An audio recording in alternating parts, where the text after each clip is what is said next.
Hello बच्चों, कैसे हैं आप? आपको याद हो तो हमारी यूनिट 3 अध्याय 5 चल रहा है। मतलब यूनिट 3 अध्याय 4 हम पूरा कर चुके हैं और अध्याय 5 को दो भागों में हमने बांटा था। अध्याय 5 ये चल रहा है जिसका नाम है चुंबकत्व। बच्चों, उसमें हमने पिछले वीडियो में ये समझा था कि चुंबक के ध्रुव अर्थात चुंबकीय ध्रुव क्या होते हैं और वो कितने प्रकार के होते हैं। ठीक है, आज हम देखने जा रहे हैं बच्चों कि चुंबक की प्रभावकारी लंबाई क्या होती है। तो ध्यान से देखिएगा, ये चुंबक है बच्चों। चुंबक के ये दो ध्रुव है, इन दोनों ध्रुवों के बीच की ये जो दूरी है, यहां से यहां तक ये जो दूरी है बच्चों, इस दूरी को हम 2l से दर्शाते हैं और इसे प्रभावकारी लंबाई कहते हैं।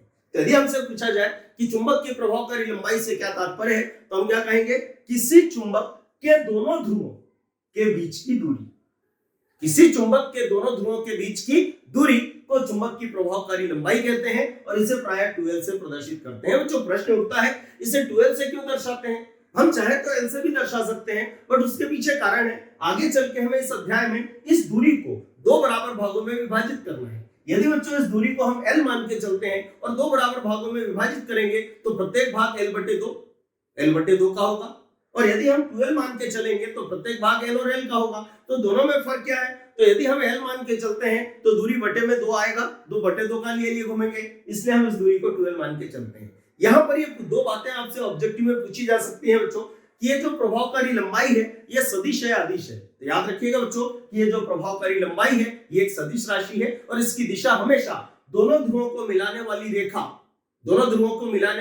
रेखा पर s ध्रुव से n ध्रुव की ओर होती है। ये एक सदिश राशि है। ये पहला ऑब्जेक्टिव।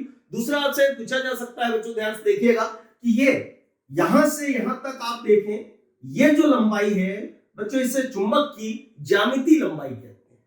और ये जो आप देख रहे हैं ये जो दूरी है इसे हम बोलते हैं प्रभावकारी लंबाई। तो आप क्लियर देख सकते हैं कि चुंबक की ज्यामितीय लंबाई अधिक होती है और प्रभावकारी लंबाई कम होती है। तो आपसे पूछा जा सकता है कि बताइए ये जो प्रभावकारी लंबाई है ये ज्यामितीय लंबाई का कितने प्रतिशत या कितने गुना होती है। तो याद रखिएगा बच्चों कि चुंबक की जो प्रभावकारी लंबाई है, शब्दों में ध्यान दीजिएगा, चुंबक की जो प्रभावकारी लंबाई है वो उसकी इस ज्यामितीय लंबाई का लगभग 5/6 गुना, 5/6 गुना।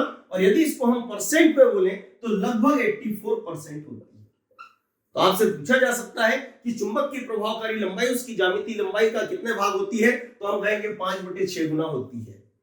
5/6 गुना का अर्थ क्या है ये भी आप समझ लें। मान लो ये जो चुंबक है ये यहां से इस सिरे तक, एक सिरे से दूसरे सिरे तक 6 सेंटीमीटर लंबा है, तो इसकी प्रभावकारी लंबाई कितनी होगी? तो कोई नहीं, इस 6 में 5/6 का आप गुणा कर दें, 6 से 6 कट गया, कितना बचा? 5। तो हम कहेंगे इस चुंबक की प्रभावकारी लंबाई 5 सेंटीमीटर होगी और ये इसका अर्थ होता है। ठीक है बच्चों, तो याद रखिएगा ये ऑब्जेक्टिव में भी काम में आता है आपके। तो आज इस वीडियो में हम इतना ही रखते हैं, अगला टॉपिक अगले वीडियो में डिस्कस करेंगे।